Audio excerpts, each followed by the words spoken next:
All right. All right. Welcome to the broadcast. I'm David Feldman in New York City. Thank you for finding me. I'm back because I screwed up so badly telling you Harris would be elected president back in 2024. Every now and then I need to tell you, I told you so. Graham Plattner is the Democratic nominee for senator in Maine. I told you so.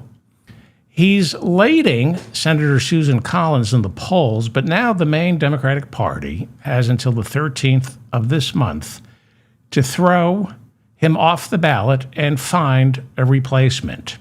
Janet Mills, the Democratic governor of Maine, who suspended her campaign for the Senate nomination after Plattner was destroying her in the polls, so far she's not seen as the likely replacement. And as of this evening, it remains to be Graham Plattner against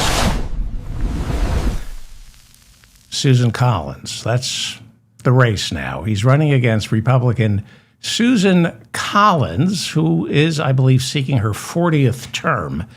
Actually, she's going for her, I think it's her 6th term. She served 5 years. Yeah.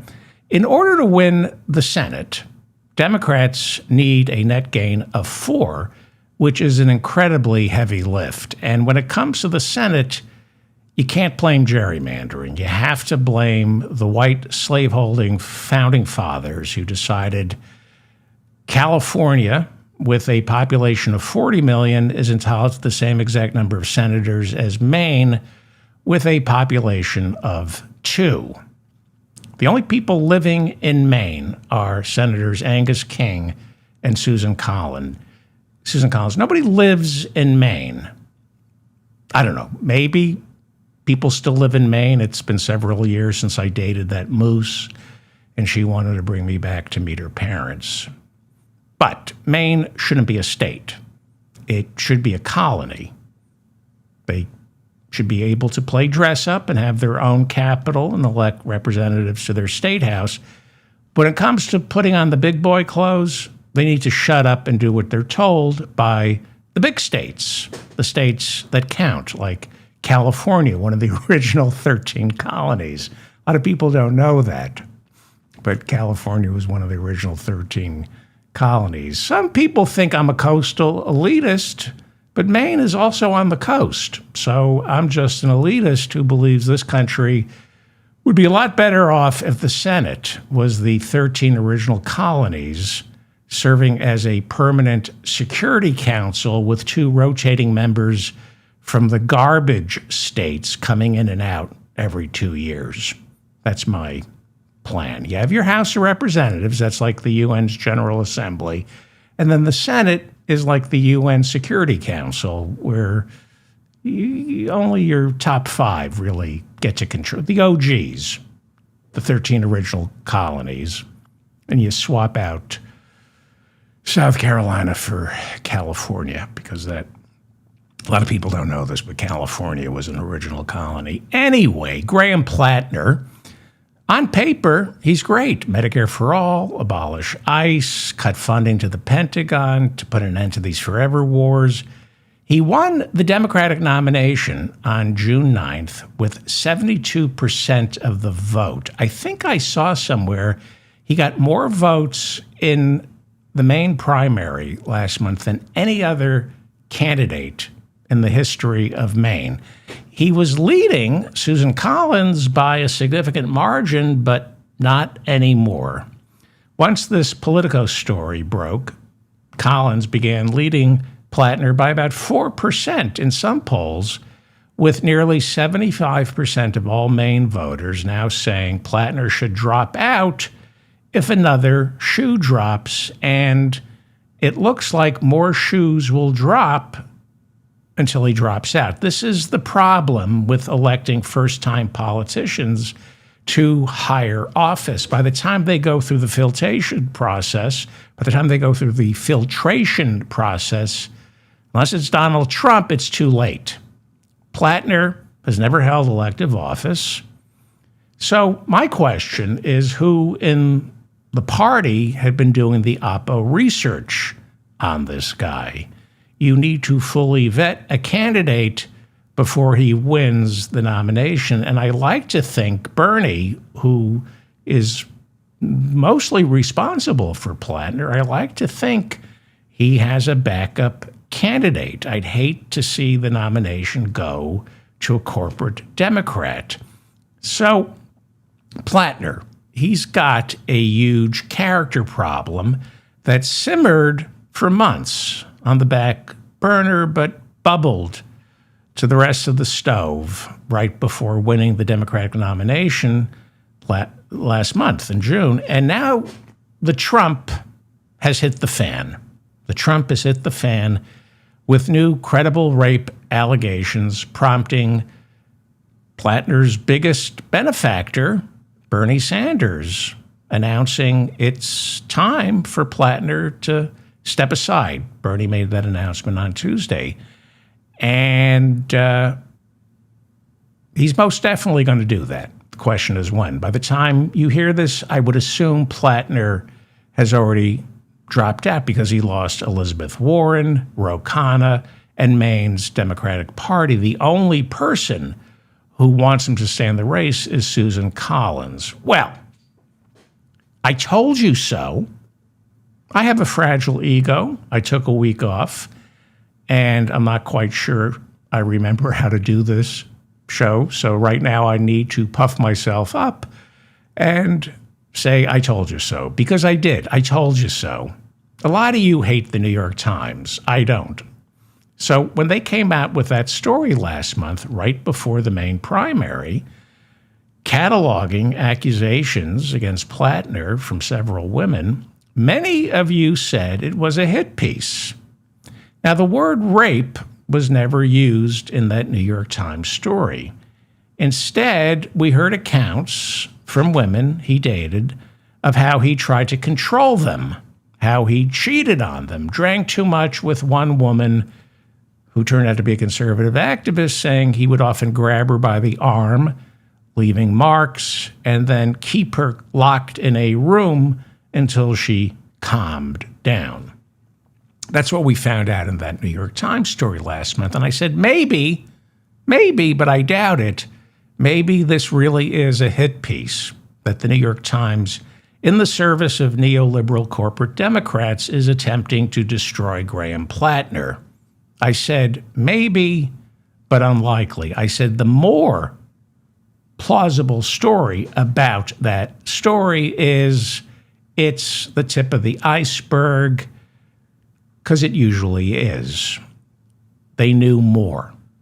They knew more about Graham Plattner, and it was a warning shot right before the main primary, signaling to Plattner, Bernie, and the Democrats that if this guy wins the nomination, other stuff, nastier stuff, is going to come out, and it has.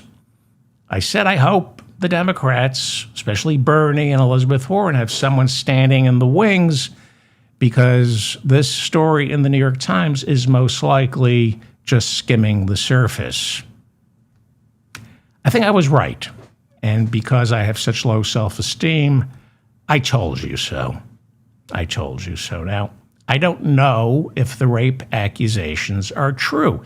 They seem credible.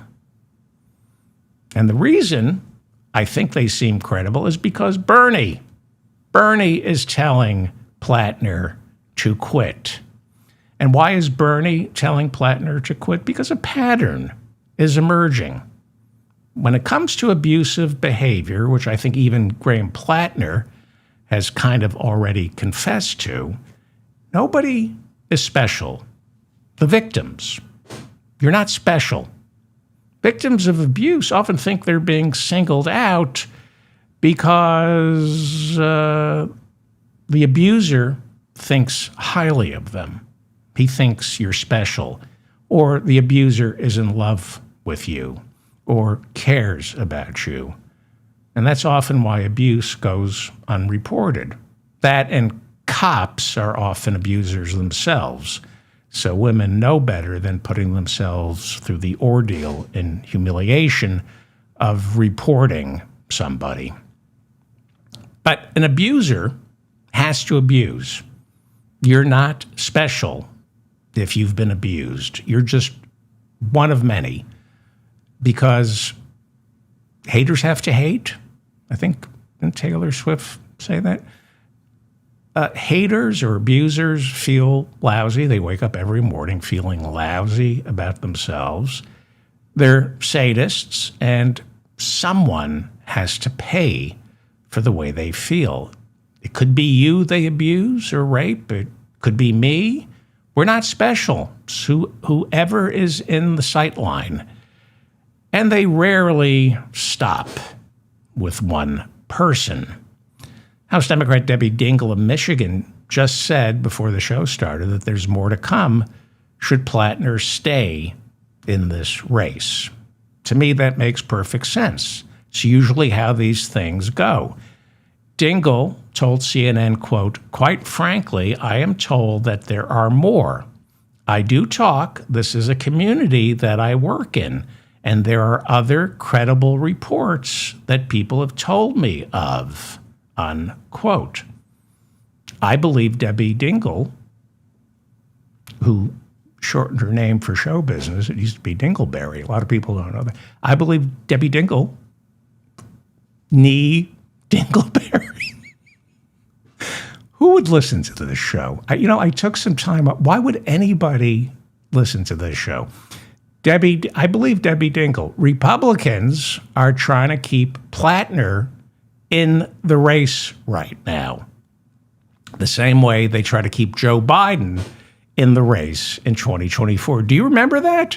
The accusation now is Graham Plattner won, and by forcing him to drop out now that he's damaged goods, the Democratic machine is subverting the will of the voter. This is already the allegation the Democrats are facing, that they are cheating.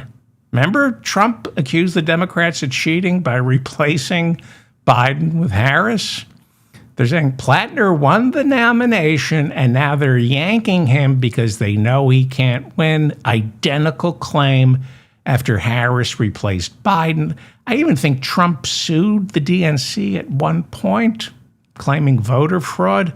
Marjorie Taylor Greene, that genius, is appearing on The View, and she called the pressure on Graham Plattner to step aside. She said it smells like a political establishment hit job. Well, maybe you're smelling yourself instead. I have to believe that Plattner is finished by tomorrow.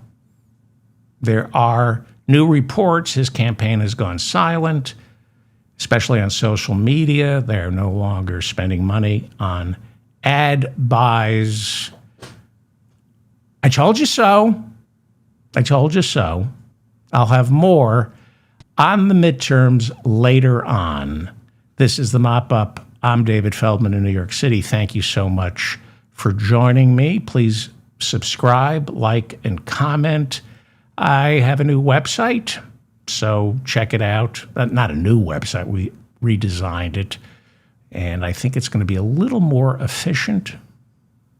A couple things have fallen through the cracks, so check out my website. Aaron Szabo, Trump's head of the EPA's Department for Air and Radiation. He inspects the oil and chemical industry for carcinogens. He just said he would step down from his job on July 17th. Aaron Szabo, the former lobbyist for the world's largest oil and chemical companies, Szabo offered no reason for quitting his job at the EPA. Well, I certainly hope it's for health reasons.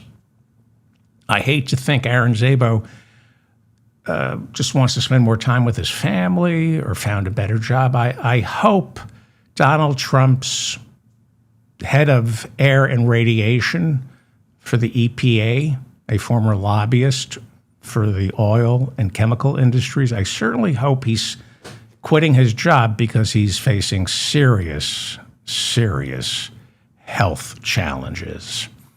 Well, congratulations to funny man Bill Maher for being this year's winner of the Mark Twain Prize. And Bill Maher deserves it because just like Mark Twain, Bill Maher would be nothing without that team of writers. How many writers does Bill Maher have? 10? Yes, so deserving of a Mark Twain Prize. I mean, anyone who's ever read Huckleberry Finn or A Connecticut Yankee in King Arthur's Court, the first thing you always say is, boy, can Mark Twain's team of writers tell a story? Bill Maher, winner of this year's Mark Twain Prize.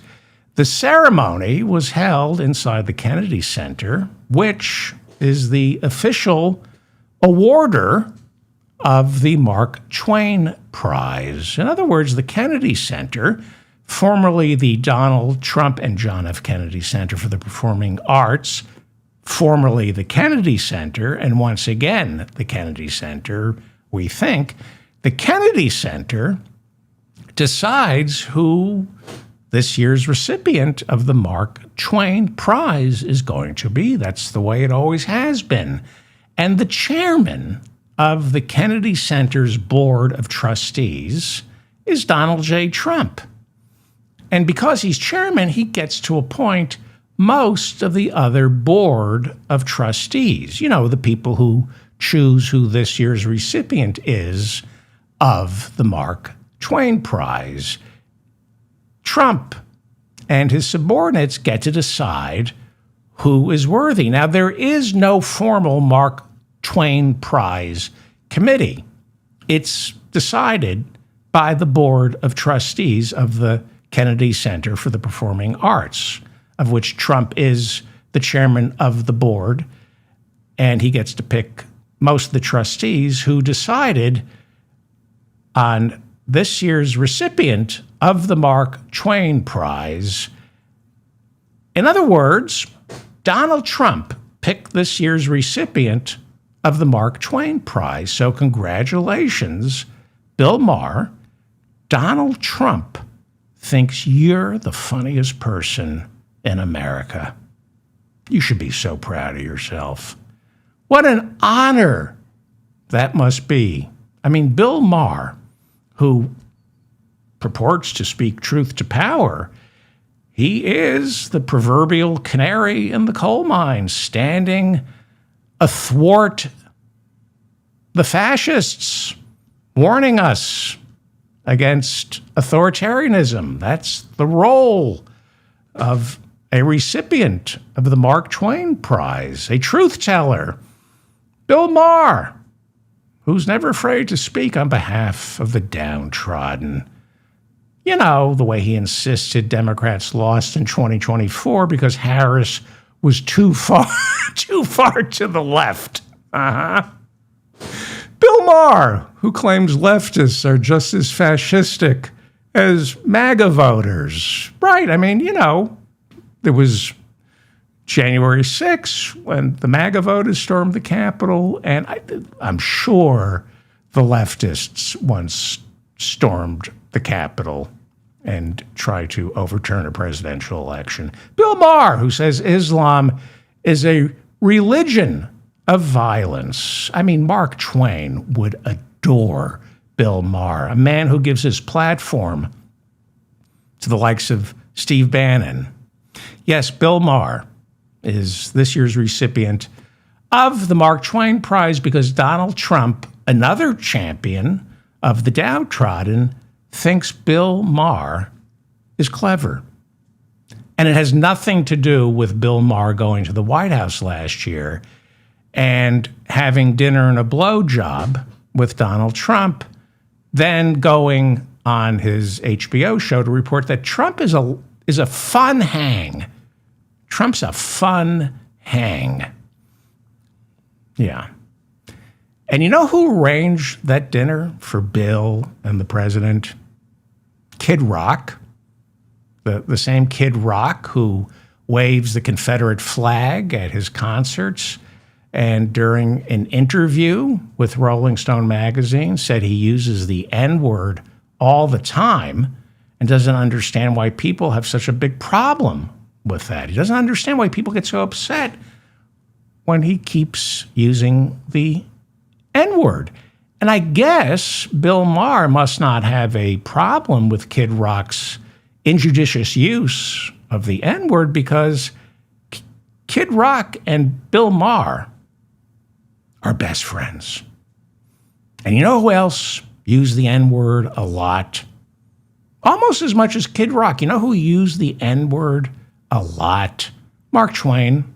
Huckleberry Finn and The Adventures of Tom Sawyer are filled with the N-word to describe a specific character named Jim. Of course, Twain used the N-word for the polar opposite reason Kid Rock uses it. But hey, these are only words. Only words. Only words, which if I'm not mistaken, was Mark Twain's favorite expression. He always used to say, hey, they're only words.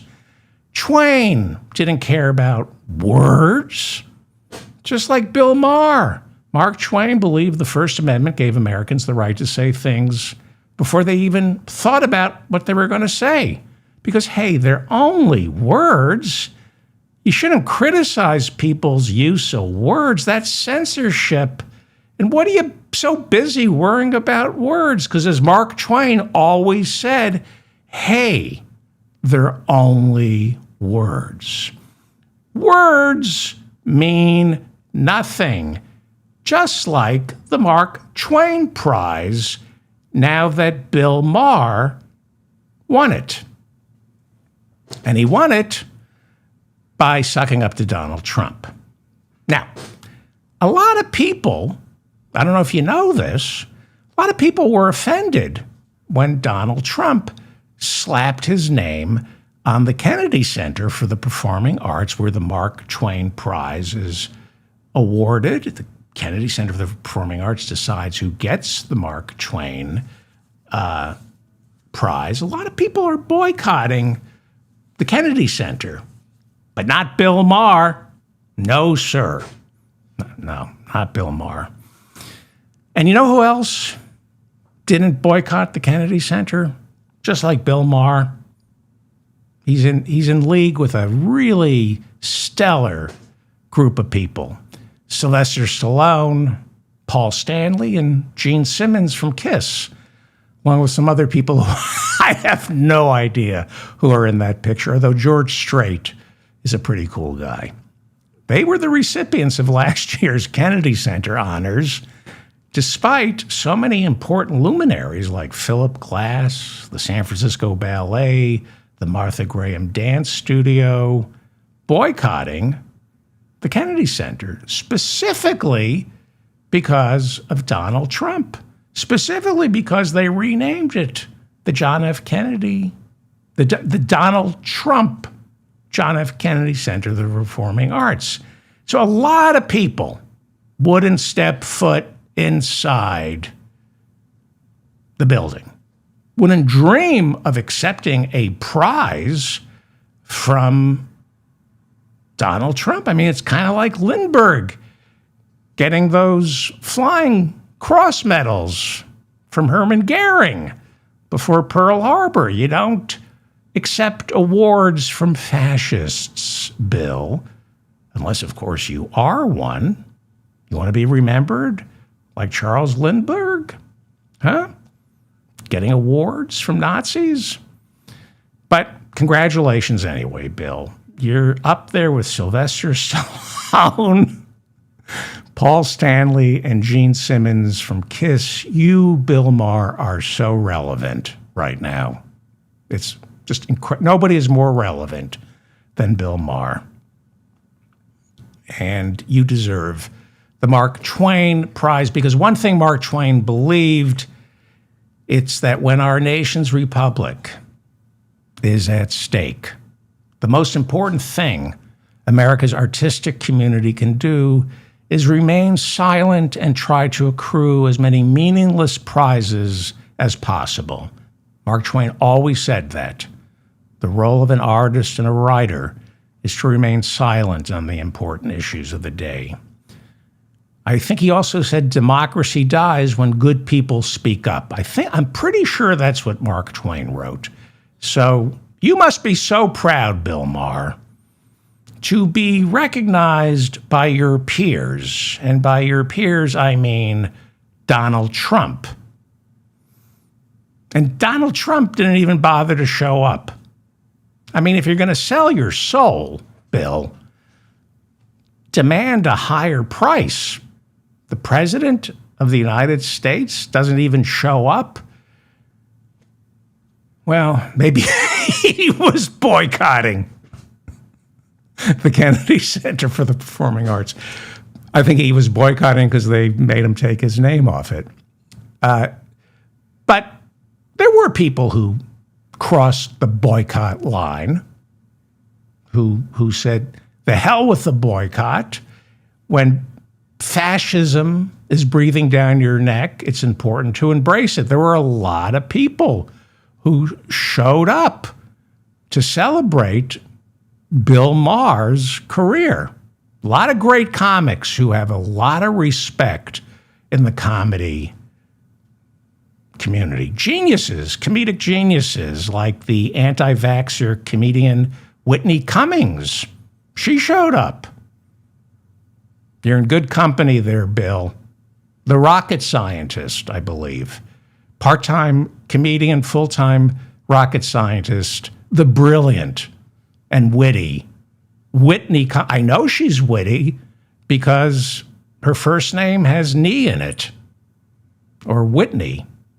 Anyway, who else showed up to honor funny man Bill Maher? And I know Bill Maher's funny because if you ever watch his monologues, he's always laughing at his jokes. That's how you know. That's how you know someone's funny when they're doing what I'm doing right now, laughing at something they just said. It's nothing funnier than a comedian who laughs at themselves, like Bill Maher or me. So Whitney Cummings was there. Arianna Huffington, remember she was there? Is this a rest home or an award ceremony? Arianna Huffington. You might remember Arianna Huffington. I didn't know she was still relevant. She's the one who succeeded. She wrote Contract with America for Newt Gingrich. She was the right-wing brains behind Contract with America in '94, and then she succeeded in passing California's Prop 187, which, until it was overturned by the courts, prevented immigrant children from stepping foot inside a public school or a hospital. That's Arianna Huffington, a hero. And then she realized, hey, there's more money to be a liberal. Kind of like Bill Maher. Bill could have gone to Fox News. I'm going to be a liberal who only scolds liberals. And that would be Arianna Huffington, who sold the Huffington Post for hundreds and hundreds of millions of dollars while paying her writers absolutely nothing. Who else celebrated funny man Bill Maher? Why, look, it's Jay Leno. Yes, he's not going to boycott the Kennedy Center because why take sides? That's the Leno ethos.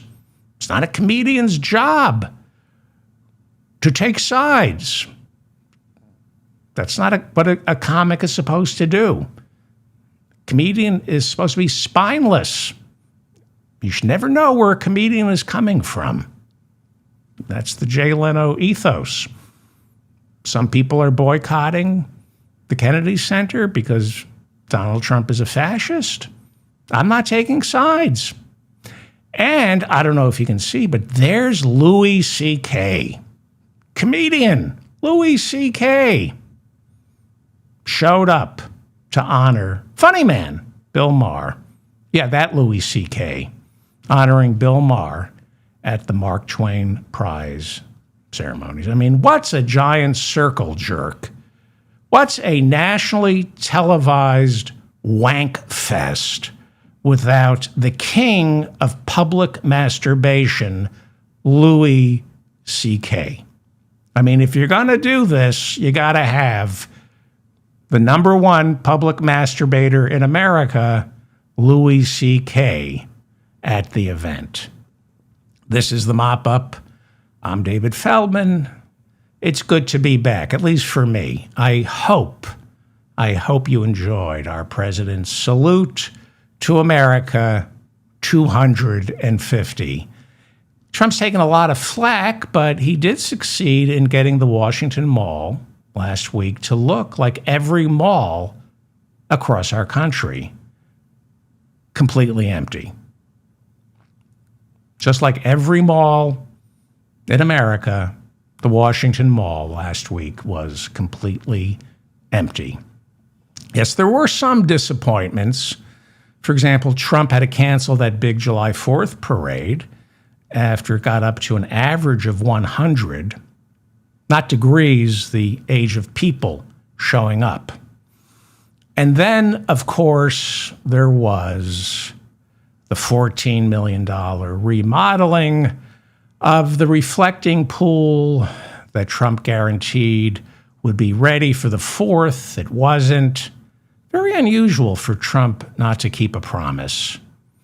He's pretty diligent when it comes to hitting deadlines like ending the war with Iran or getting the Strait of Hormuz back open. By the way, war's back on. I'll talk about that on the next show. War's back on. Yeah, the reflecting pool. Yeah, Trump desperately wants to change the color of the pool and America. Donald wants the pool to be blue because blue reminds Trump of the color MAGA supporters turn when they're deprived of just enough oxygen so they decide to vote for him. Blue. Blue. Right now, the problem with the pool is it's putrid green. No matter how hard the contractor tries, he can't get rid of the bacterial-laden slop from floating above the water. A lot of people think that's algae, but it's actually Stephen Miller doing laps while Katie, his salamander-faced wife, tends to their larvae. Well, Trump spoke late into the evening on July 4th, like 11 o'clock. The speech almost started on July 5th. See, MAGA supporters gathered early, but then had to be evacuated after someone in the crowd panicked and thought they spotted a book. Or thunder. Maybe it was thunder. Anyway, later that night, around 11, they reconvened, and Lee Greenwood took the stage to introduce Donald Trump. Trump thought Lee Greenwood was the right fit for July 4th because it's been 250 years since God Bless the USA was a hit. I think it would have been more appropriate having Trump introduced by Hulk Hogan because just like America, Hulk Hogan is dead too. No celebrities. No celebrities. Trump wanted celebrities. No celebrities. Many big names were booked, but they all canceled. There were almost as many dropouts on that schedule as there were in the audience. Even Kid Rock didn't show up. Yeah, he was too busy watching the World Cup, praying for all the African teams to get struck by lightning. Yeah. Well, what? Bill Maher and Jay Leno, why didn't they perform? Huh? Well, like all of you, I'm still coming down from Taylor Swift's wedding. 1,000 spoiled luminaries from the world of film, music, and sports, all crammed inside Madison Square Garden. There were so many brain-dead celebrity cretins gathered under one roof For a second, I thought it was the 2028 Democratic Convention. At the beginning of the year, we never thought that they would get married, and now they are. This is the Mop-Up. I'm David Feldman in New York City. Thank you so much for joining me. Please hit the like button so I remain in your feed, and leave a comment. If I made any mistakes, let me know. I issue corrections on this show. I have revamped the webpage. Go to davidfeldmanshow.com, sign up for my newsletter, buy some merch, check out I don't know, leave a comment, join my fan club. I have a fan, somebody set up a fan club for me. I have a fan club. It's like 16 Magazine. If you join my fan club, you get shirtless photographs of me. No, there is a fan club because I took the week off, and then I start getting these frantic messages from some of my. Where are you? I said, I told you I was taking the week off. I said it at the end of the show, or I posted it on social media, but because I'm being throttled by certain platforms, the word didn't go out. So if you really, I want you to sign up for my newsletter, but I don't want to inundate your box. But if you're worried about me, join the fan club so I can tell you I'm okay when there's been no show for a week. There are going to be certain perks for the fan club. We don't know yet, but so I don't want to fill your box if you sign up for my newsletter. When I have something important to say, you'll get that from me. But if you want more from me, join my fan club. There should also be a page where you want less from me. We're working on it. Okay. Conventional wisdom has been that the House is probably going to flip blue come November 3rd. But the Senate is too heavy a lift. So this is where we stand heading into the shank of the summer. Democrats continue to hold a substantial lead over Republicans in the real clear averages of generic congressional ballots. Now, these are polls that ask, who do you prefer representing you in the House of Representatives in your individual congressional district? So this is not a poll on the Senate. This is a generic poll for the House of Representatives. And it's basically measuring the popular vote for the House of Representatives. They're not going into each individual district. It's a generic congressional ballot. 435 congressional districts up for grabs on November 3rd. Democrats only need to flip 3. But they do that, Donald Trump's life changes, as do the lives of everyone in his family, as well as everyone in Commerce Secretary Howard Lutnick's and Peace Envoy Steve Witkoff's family. Jared Kushner's life will change because this massive grift and graft with a democratically controlled House or Senate or both will finally come under scrutiny. But there's a problem for Democrats. The problem is the Trump administration's corruption is at such an industrial scale, it means a democratically controlled House or Senate or both could get sidetracked by all these investigations into, you name it. Everything. And there's so much, at some point, the American people who already know Donald Trump is a con artist are going to say, enough already. We know this. What are you doing for me? So this is a problem for the Democrats. Americans know Trump is filthy. And that doesn't stop some of them from voting for him because some of them think Democrats are equally filthy. So I'm not sure how this works going into November, but I suspect the Democrats need to win over independents and animate the Democratic base in order to win one of the chambers in the House come November 3rd. And then there's the 2028 presidential elections. And should they win one of the chambers, I don't think holding hearings to prove what we already know about Trump and his cronies is going to help the Democratic Party for the 2028 elections. In fact, I think it might actually hurt the party. Why is that?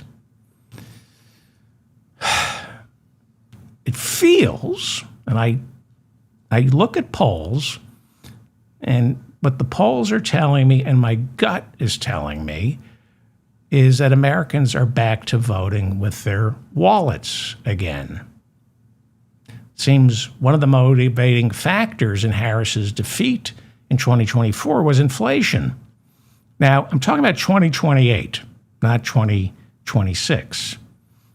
If Democrats win one chamber of Congress, it will be because of the economy, not because of Trump's manifest corruption.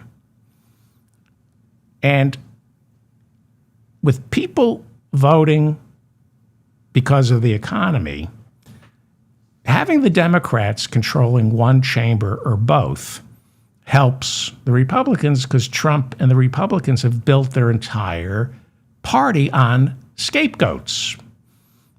In the 2 years leading up to the presidential election, so starting in 2027, Trump can blame the Democratic do-nothing Congress for everything, which you know he will, and that could resonate with low information voters, of which there are many. I hate to break it to you, but in America, I know it's hard to believe the wealthiest country in the history of civilization has a preponderance of low information voters. I was shocked to find this out. So Democrats winning control of either the House of Representatives or the Senate, I can tell you right now, after we calm down and realize Trump is going to be held accountable, after we win either the House or the Senate on November 3rd, I can assure you that will not improve the lives of ordinary Americans. All it will do is make the lives of ordinary Trump officials miserable.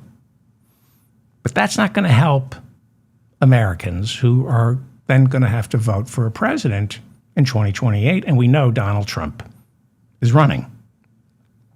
So I'm hoping I'm hoping for a blue wave. But all we're going to see after the blue wave this year is oversight hearings. And Trump's agenda stopped dead in its tracks. And that's a good thing. That's a great thing. But it may not be enough to keep the chamber you took in 2028 and win the presidency. That's all we can expect from this year's midterms. Just stopping Trump and his agenda and holding hearings. There won't be any prosecutions. There'll be criminal referrals that will fall on deaf ears inside the Justice Department. But that's all we get out of the midterms.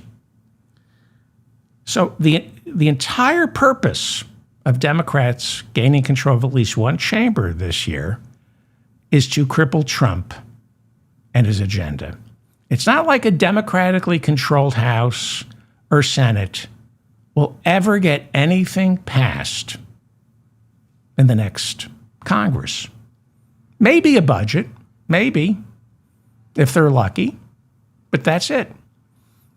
Even if there's a massive blue wave, and the Democrats win control of the House of Representatives and the Senate, they're not going to get a filibuster-proof Senate.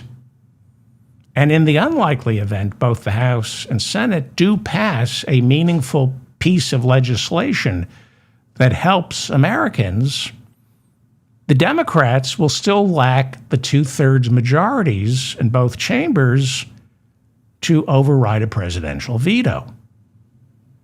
So it's going to be a do-nothing Congress. And that means Trump has somebody to blame and a party he can run against in 2028. And unless you're a fool, you know he's running. He will deflect onto the Democrats all the pain Americans will start feeling in 2027 when all of Trump's cuts to Medicaid, food stamps, and Obamacare subsidies kick in. 2027 is when the bill comes due for Trump's looting of our nation's treasury. They delayed the impact of one big, beautiful bill until after the midterms. The bill comes due in 2027. The bill for the tax cuts, the budget cuts, the war with Iran, and the massive layoffs inside the federal government, all of that comes due in 2027. That's really when the federal government stops working and when the American people take notice of how bad things actually got since Joe Biden left office. Who to blame? Who to blame? Well, Trump, should the Democrats win one chamber or both on November 3rd of this year, he gets his scapegoat. He gets to talk and complain and rail against a do-nothing Congress that only wants to indulge their Trump derangement syndrome with all these unnecessary hearings and endless impeachments instead of improving the lives of ordinary Americans. You know that's exactly what's going to happen should the Democrats win the House or the Senate. The problem is the American voter doesn't understand why a democratically controlled legislative branch can't fix all the things that Donald Trump broke. We have a problem in America. Too many stupid people, or too many content people who feel they don't have any skin in the game, so why pay attention? This is the Mop-Up. I'm David Feldman. I'm back. I took a week off. Just want to remind you I'm live Tuesdays, Thursdays, and Sundays at 6:05 p.m. Eastern. If there's late breaking news, sometimes I go live, but you can always find me live Tuesdays, Thursdays, and Sundays at 6:05 p.m. Eastern. I got a lot of flack for taking a week off. People kept asking, where are you? Even though I posted an announcement on some of the platforms that this show is distributed on, but a lot of you don't know what happened, why I did what a normal human being does. I took a week off. It's hard for me to communicate with you, especially when this show is being throttled back by some of the bigger platforms where you access my content. So go to davidfeldmanshow.com, sign up for my newsletter, and join my fan club. I figured, yeah, let's do a fan club so that I can keep you apprised of things like, hey, I'm taking the week off. Don't worry, I'm fine. I'm redesigning the website, primarily because I can no longer rely on all the platforms that distribute this show. I can't rely on them. to communicate with you. Now, I've kept this schedule for 3 months. There were only 3 days I missed. So this is my schedule. I'm sticking with it. Sundays, Tuesdays, and Thursdays at 6:05 p.m. And if you want to know if I'm taking a day off, sometimes I like to go hunting.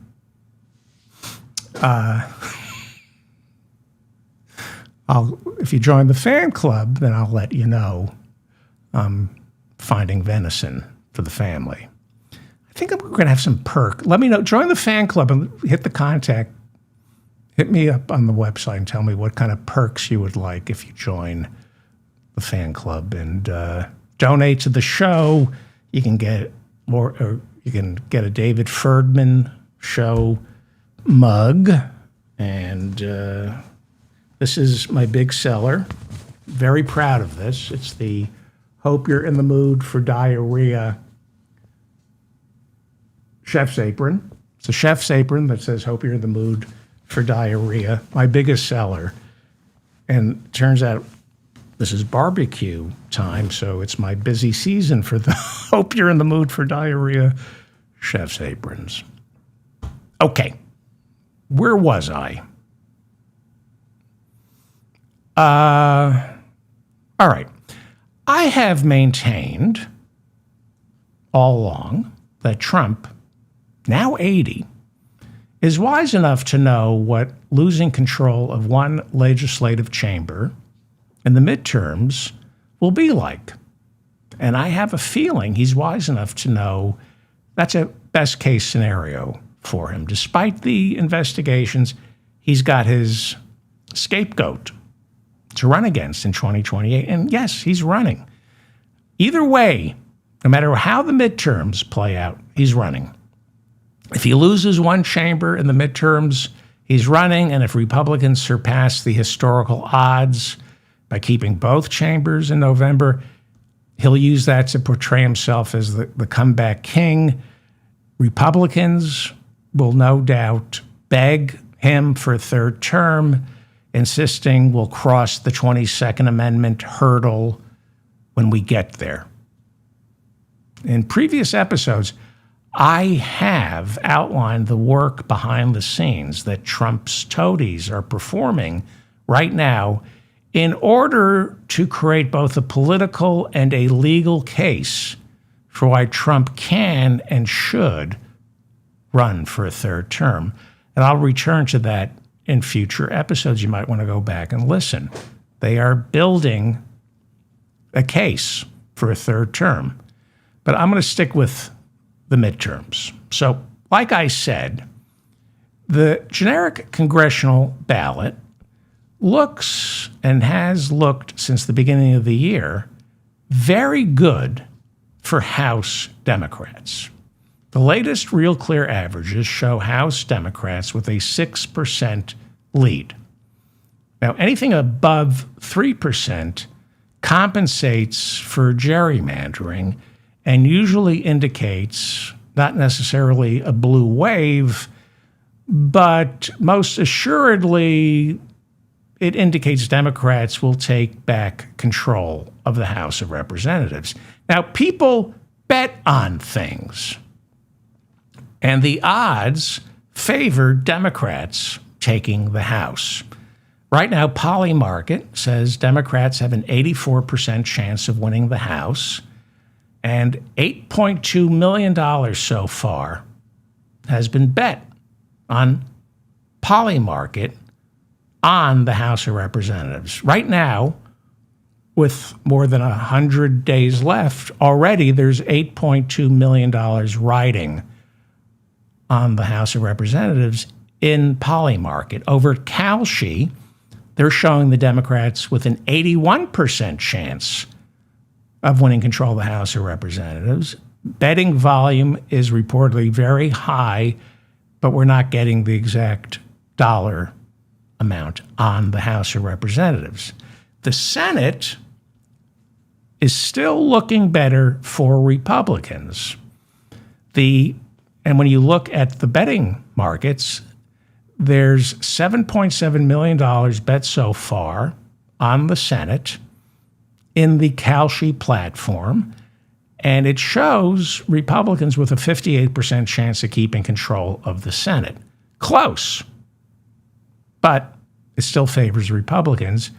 And there is $3.1 million bet so far on Polymarket on the Senate, and it shows Republicans with a 55% chance of keeping the Senate. So this is a new thing, checking the betting odds. People never used to bet this way on elections, but it's become a leading indicator for some, up there with the polls. Since 2026 began, Democrats held roughly a 6 to 7% lead in the generic congressional ballot polling at Real Clear averages. Donald Trump started this year on average 10% underwater, meaning his disapproval rating was 10% higher than his approval rating. That disapproval rating has now increased by more than 50%. It's July, he is now more than 15% underwater. It's around the lowest he has ever polled in both administrations, but it's not the lowest for any president. George W. Bush had a disapproval rating of 75% at the end of his second term, so there's still room for Trump to drop, or maybe it goes back up. Iran is bad, not as bad as Iraq. And we're seeing that in the polling. And even though the war is back on, it really isn't. And Trump is desperately trying to find a way to cut his losses. So Bush wouldn't cut bait in Iraq. I think Trump is figuring out a way to do it. If you go by Trump's fetid approval ratings, and if you go by the polling averages for the generic congressional ballot, and you factor in the historical odds of how a president's party performs during midterms, you'd be especially wise to assume, okay, the Democrats are a reasonably safe bet to flip the House. They only need 3 seats, and that's what the betting markets are showing. The Senate, of course, tells a different story. There are other factors at play. So it may not look so good for the Democrats when you look into the internals of these polls. Plus, there are the gerrymandering wars that started in Texas, spread to California, then Virginia, and bubbled all the way up to the Supreme Court, which gutted the Voting Rights Act, making it legal for Republican-controlled states in the old Confederacy to erase several urban congressional districts that are primarily black. The Supreme Court this year did nothing but increase the chances of Republicans keeping the House of Representatives. They did nothing to help Democrats. They overturned the Virginia. They didn't overturn the Virginia Supreme Court's decision to block a voter-approved Virginia map that eliminated all but one Republican congressional seat. You might remember that. They had a referendum in Virginia. It won, a new map won, where Republicans would only have 1 seat. The state Supreme Court of Virginia threw that map out, and the Supreme Court wouldn't hear it. Had the courts not helped the Republican Party this year, Democrats would have won the gerrymandering wars, especially if the state Supreme Court of Virginia had not touched that map.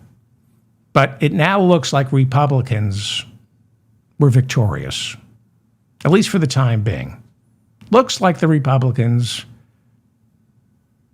thanks to the Supreme Court and the courts, won the gerrymandering wars. because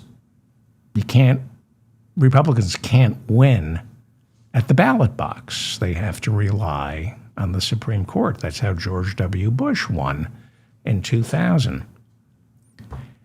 It's getting late. We have like 111 some odd days before November 3rd. Unless I'm missing something, let me know in the comments section. Reliably blue states that were threatening to rewrite their maps, I think that has stalled out. I'm pretty sure. We had reason to believe Illinois, New York, New Jersey, and Maryland, as well as maybe Washington, Oregon, maybe even Colorado, they were going to rewrite some maps and find some blue congressional seats. It looks like all those redistricting plans are on hold for 2026, either because of a lower court's decision, I know that happened in New York State, or there aren't enough votes in the State House. Even though it's controlled by Democrats, there just aren't enough votes to rewrite the maps. We saw that in Republican-controlled state houses in South Carolina and Indiana. The votes to redraw the maps in favor of the GOP just weren't there in Indiana or South Carolina. Unless I'm missing something, and I don't think I am, the gerrymandering wars for 2026 have ended, and Republicans seem to have won. But like all wars, we really don't know who really won. It looks like the Republicans did. There is the distinct possibility that Republicans might have won the gerrymandering wars, but it's a Pyrrhic victory heading into the big war, which is the midterms. They might have spread themselves way too thin across these new maps and could end up losing the big war November 3rd, midterms. So we don't know. It's going to be interesting. It's going to be interesting to see what this gerrymandering has wrought. So there is what people tell pollsters 100 days before an election, and then there is voter turnout, which is lower during midterms than it is during a presidential election. Pollsters try to measure enthusiasm. Enthusiasm is what decides elections. And more now than ever, especially in the midterms, it's the enthusiasm gap. Which party has more enthusiastic voters? Again, there's a difference between telling a pollster you're voting for someone and then actually turning out to vote for them on election day or filling out your mail-in ballot. The closer we get to an election, the tighter these races get because enthusiasm begins to change. So gerrymandering is all about control of the House of Representatives, not the Senate. And right now, it's impossible to come up with a number. But it does look like, thanks to the courts, Republicans have a net gain from the gerrymandering wars. They have a net gain of anywhere between 6, maybe 14 House seats. We don't know. We're not sure. It's hard to say because we don't know how some of these newly drawn districts are going to turn out. So, worst case scenario, if it's 14 House seats that the Republicans picked up from the gerrymandering wars, we now go from the Democrats needing to have a net gain of 3 seats. They now need, worst case scenario, a net gain of 17 seats, which is traditionally not that hard for the party out of power to achieve in the midterms. Massive Democratic turnout this year will spell disaster for Republicans in the House. And here's why. Partly gerrymandering. If Republicans create a new red congressional district, in order to do that, they need to take reliable, surefire Republican votes from a deep red district and draw the map so you can plant these reliably red votes in what is now, thanks to gerrymandering, a new reliably red but not deep red congressional district. And this is a serious problem for Republicans in Florida. Now, the courts, there's been some challenges to these new maps that DeSantis got drawn to pick up, I think, about 4 Republican seats. They've redrawn the maps in Florida to create new Republican seats, but nobody's sure there are enough Republican voters to spread across the state. It's like raspberry jam. There may not be enough to cover the entire slice of bread. When you redraw a map to make a blue district disappear, that new district you've created means voters from deep red districts are moved into this new district. But how many can you take from a deep red district to create a reliably red one? Like I said, there's probably not enough reliably red voters in Florida to spread around, especially in a wave election. And this is what is called dummy mandering. They're calling it dummy mandering. If we see a massive blue wave, you will hear the word dummy mandering starting on November 4th. If this is a massive blue wave, there is the distinct likelihood that these new reliably red districts are not red. And you may have drained the deep red districts in order to create a reliably red district. So you could, it's conceivable, I mean, not in Georgia, like Marjorie Taylor Greene's old district, but it's possible that a solid red district will turn purple because you diluted it. Hard to say. So worst case scenario, the number of seats Dems need to flip has gone from 3 to maybe 17. On average, during midterms, presidents lose about 24 seats in the House of Representatives. They usually lose 3 to 4 in the Senate. But this is the age of Trump, where historical averages mean nothing, and he's going to try to steal and or cancel the midterms. Worst case scenario, Democrats need to flip 17 seats.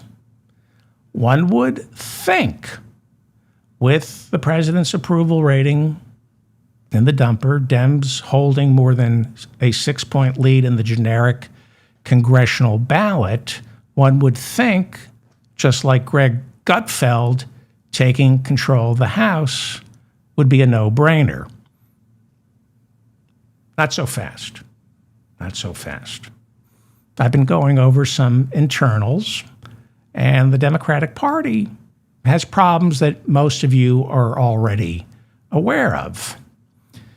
People who vote in the midterms are much savvier than those who vote in a presidential election.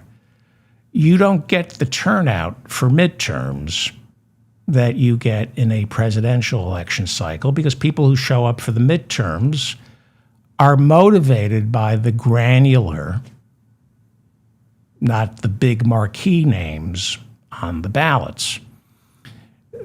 You get a smarter voter for the midterms. They know they're not voting for just an individual candidate, they're voting for a party.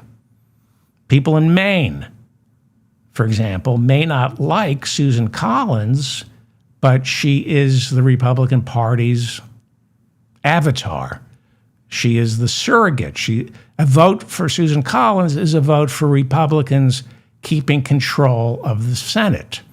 The woman who says she was raped by Graham Plattner told Politico she didn't want to go public with this because she wants him to win the seat. So in a midterm election, you have politically savvy voters who say, I can't stand Plattner, or I can't stand Susan Collins. She's been there too long. But if Susan Collins loses, then the Democrats might win control of the Senate. In the midterms, I believe, and I don't know what others say on this, but I believe in the midterms, you vote for the party, not the candidate. In a presidential election, with more people turning out to vote because of the marquee names topping the ballot, people vote the candidate. And that candidate is supposed to have the coattails to bring all the down ballot candidates across the finish line with them. Here, during the midterms, there are no coattails. You're not voting for Trump. Isn't on the ballot. Harris isn't on the ballot. Who's on the ballot during the midterms? The Democratic Party and the Republican Party. And I don't mean to upset you, but the Democratic Party, believe it or not, is more unpopular than the Republican Party. Not by much, but it's an anomaly. And it goes to what I say about Trump's approval ratings.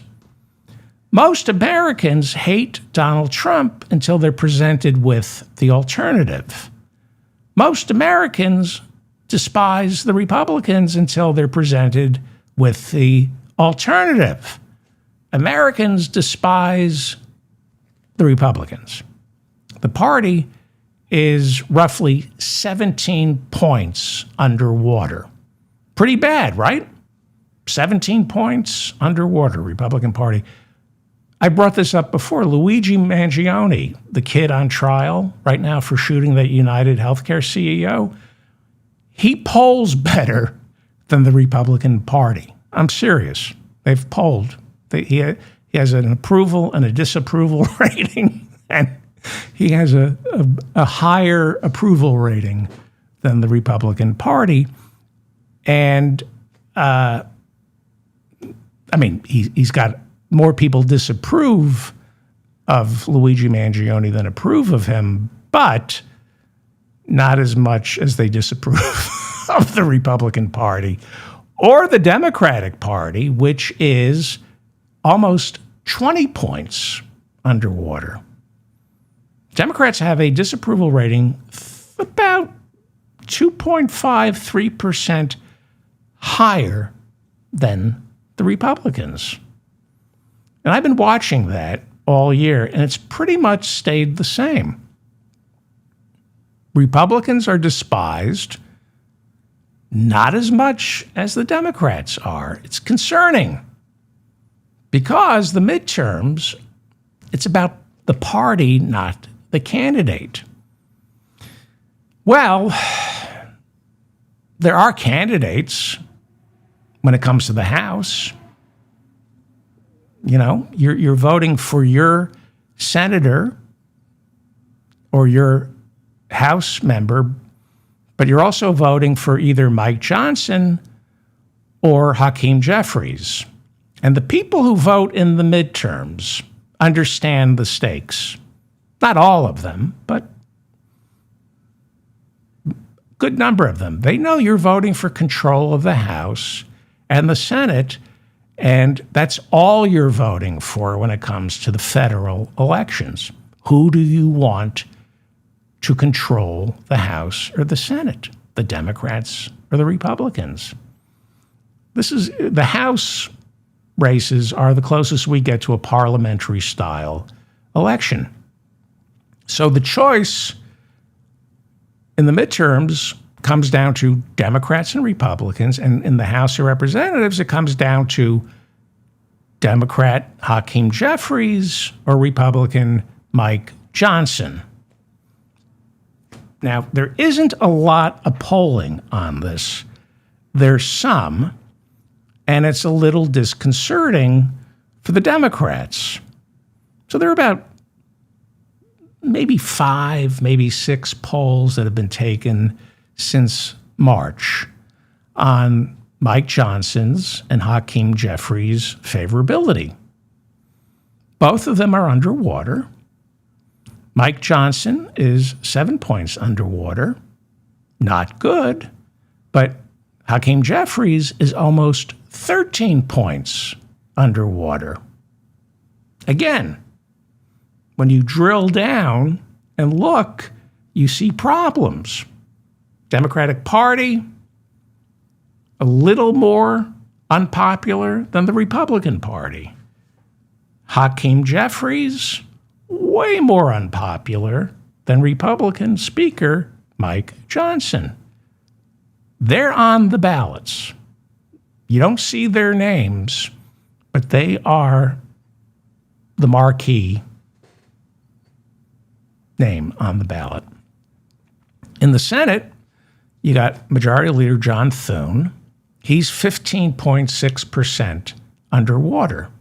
Horrible. Horrible. But Senate Minority Leader Chuck Schumer, who becomes Majority Leader if Democrats take control of the Senate, he's 24.7% underwater. So what is that, almost a 9? He's 9% more unpopular than John Thune. And what you're going to see, starting now, and especially near the end of the summer, is Trump and the Republican Party turning the midterms into a referendum on Chuck Schumer and Hakeem Jeffries. Why? Both men are from New York City. Schumer is Jewish. Hakeem Jeffries is black. Remember how they demonized Nancy Pelosi? Well, they're going to demonize a Jewish and a black man from New York City. Pretty easy to do with voters.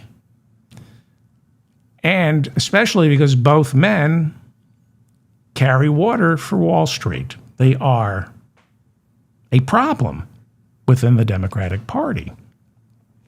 And, you know, when we're up against fascists, I root for Hakeem Jeffries and Chuck Schumer, but what are they really offering?